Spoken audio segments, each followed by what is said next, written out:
Just want to do a little sightseeing on the south side of the hill by the Hollywood sign. 1 Bravo Whiskey is approved as requested. Obstacle. Caution. Obstacle. I'm Eric, a private pilot based in Los Angeles. Join me and my family on our aviation adventures throughout Southern California and beyond.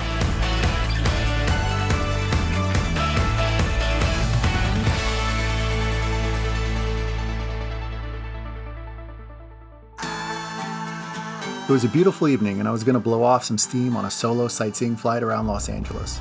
Clear for takeoff over the 4 stacks off of runway 12 at or below 2,500, 631 Bravo Whiskey.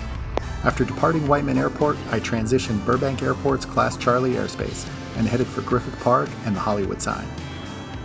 Burbank Tower, Cherokee, 631 Bravo Whiskey over the 4 stacks, southbound transition.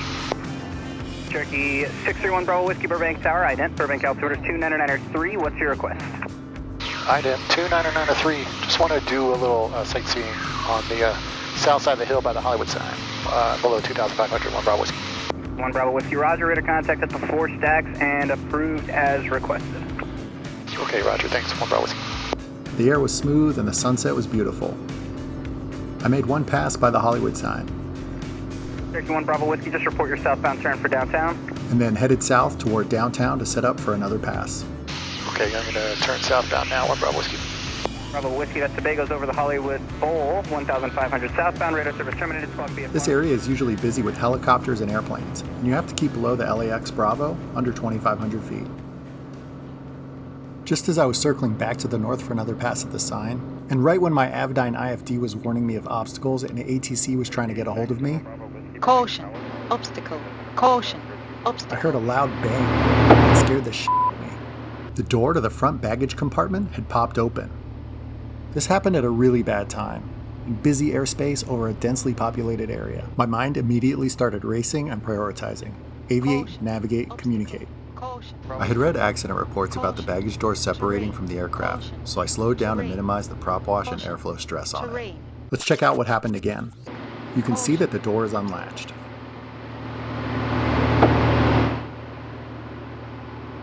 The Cherokee 6 has this really awesome front baggage compartment between the engine and the firewall.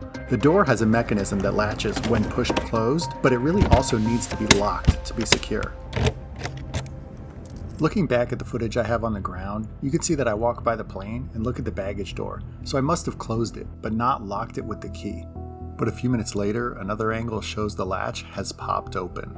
I'm really mad at myself for not locking it. It's on my checklist, which I actually use, but somehow missed this time.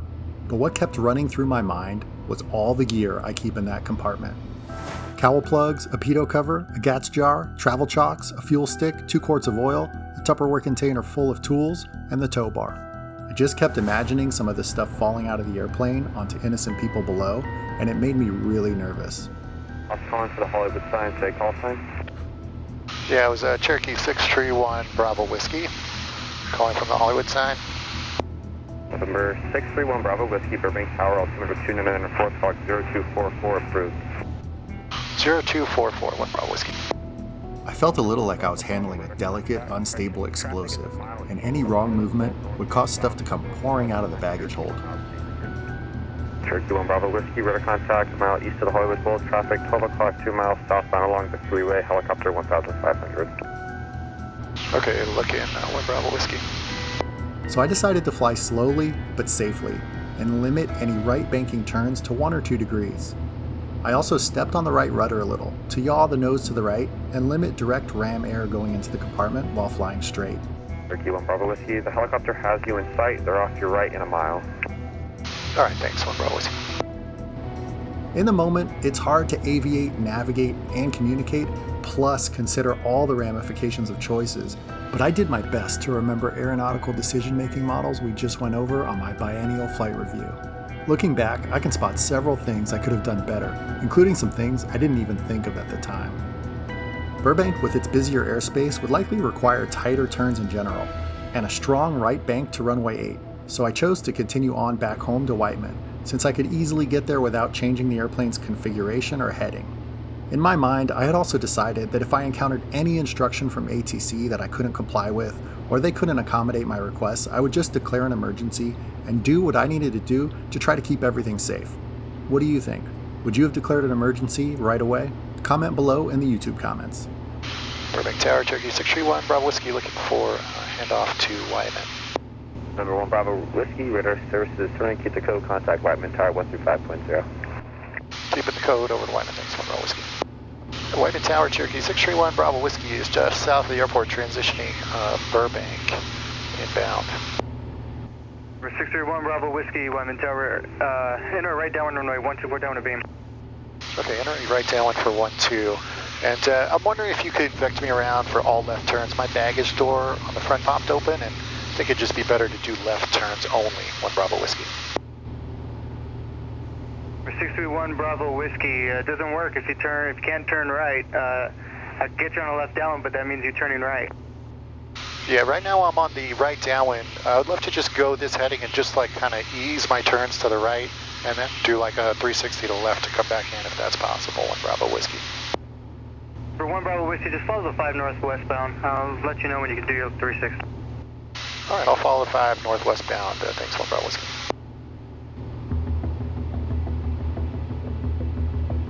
Number 1 Bravo Whiskey, you want to make your left 360, runway 12, clear to land. Okay, I'll make a left 360 and clear to land on 12, Bravo Whiskey. I tried to make the smoothest left 360 I could possibly make.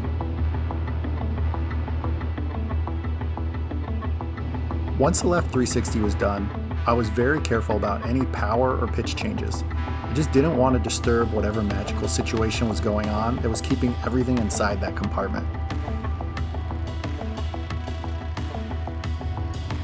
It was a huge feeling of relief crossing over the airport fence. I managed to get the plane down with probably one of my best landings in the last month or two.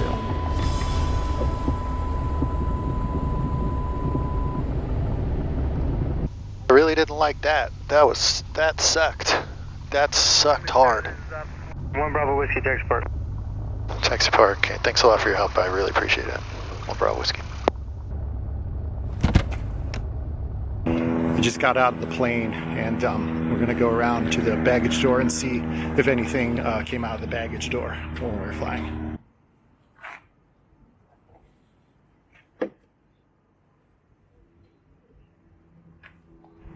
It looks like nothing fell out of the baggage compartment in the front here. There's even like a rag right here, right on the edge. So I guess aerodynamically, I guess there's not like a lot of suction that happens there. There's a GATS jar that's just sitting up there. I was worried about some of the smaller items coming out and falling down on an urban population, and nothing fell out. So that's awesome. Yeah, exciting flight, which was not supposed to be that exciting.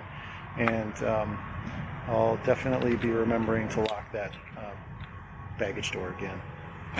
This flight was a great learning experience, and you can bet I won't ever forget to lock that baggage door again. Hopefully this video can be useful to others. If you enjoyed this content, please consider supporting the channel with a like and comment on YouTube, and come on over to the SoCal Flying Monkey Patreon site for exclusive bonus content and tier benefits like patches and hats, and access to our Discord chat server. And by the way, when I got home, I filed a NASA ASRS report. As always, thanks for coming along on the journey with me.